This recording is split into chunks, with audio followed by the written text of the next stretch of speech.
Okay, today I am reviewing Lord Edgware Dies. It's a Poirot mystery, and in the United States, I believe it was published under the title 13 at Dinner. 13, of course, being a very interesting number because it's the unlucky number, and it's interesting in a couple other ways, too, that I won't go into yet. First, let me just read you from the book flap what it says, how the book is described by the publisher.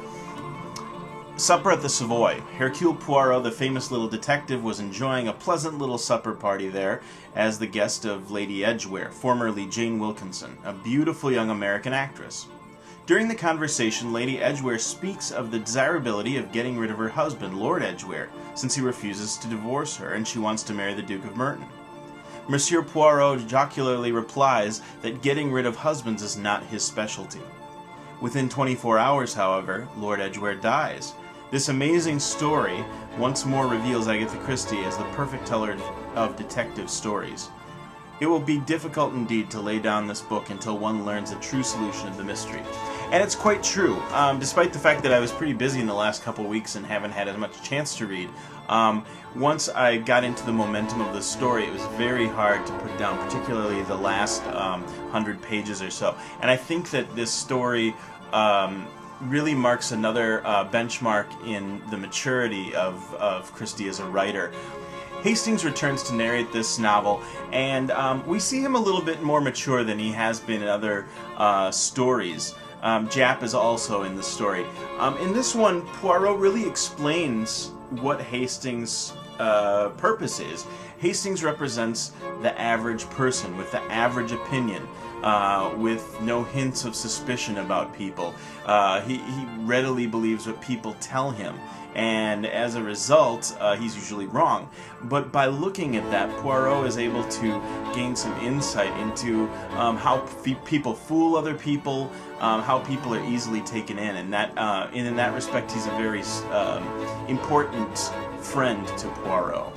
An interesting aspect of this story is, again, the issue of women's identity, because we have two actresses, Jane Wilkinson, who's a famous American actress, and we have another woman named Carlotta Adams, who is also an actress, but her specialty is to do these famous monologues and impersonations of other people, and she becomes connected with the whole story because she does a spot-on impersonation of Jane Wilkinson, and Jane Wilkinson is very surprised by this.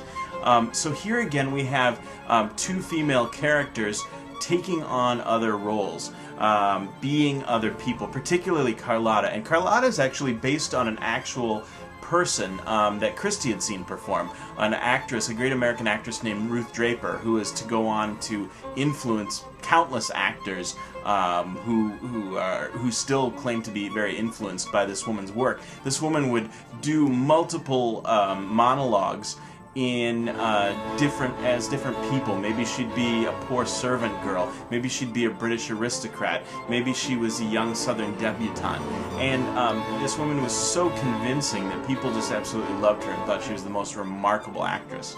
And so Carlotta is kind of this character. Unfortunately, Carlotta becomes a victim as well, and is found dead from an overdose of Vernal. Now, the murder victim of the title is kind of a strange character. I've read this novel before. I was much younger when I read it, and it didn't quite occur to me what a reprehensible character the title character is, Lord Edgware, who is stabbed at the base of the neck. We get to meet him alive in the first few chapters when Poirot and Hastings go to him to see if he will grant a divorce, give Lady Edgware a divorce so that she can marry this other man. One of the things Hastings notices is that on the man's bookshelf, he's got a book about Casanova, the famous historic lover who had many lovers in his lifetime and a seducer of women. And then we also have works by the Marquis de Sade, where we get the word sadist from. So this man is quite possibly a sexual deviant. Later on, there is an inference that his butler was blackmailing him for some money. So, and this young butler had this kind of Adonis type look about him, almost a sickening beauty is how Hastings kind of describes it. So while we don't get really deep into that, Christie does hint at this very dark character, and we're kind of glad that he dies early on, because he's pretty unsavory. Lord Edgware Dies has a few literary allusions as well. There are classical references that run through the novel. Also, as I mentioned before, in terms of Lord Edgware, there is a reference to the Marquis de Sade and to the stories about Casanova. Also, curiously, in maybe the last quarter of the novel, Christie mentions one of her own works. She mentions a short story called The Ambassador's Boots, which is a Tommy and Tuppence story from Partners in Crime collection. Only in this case, it's redone as one of Poirot's own cases. He needs to kind of vacate the scene because he's taking care of this case regarding an ambassador's stolen boots. And it turns out to be a cover-up for a drug smuggling gang in London, and they sell or they distribute drugs out of this beauty salon that they use as a cover. I'm not quite sure why she has Poirot steal this story, because she even mentions the very plot that of the mystery that Tommy and Tuppence solved. Only in this case, Poirot solves it.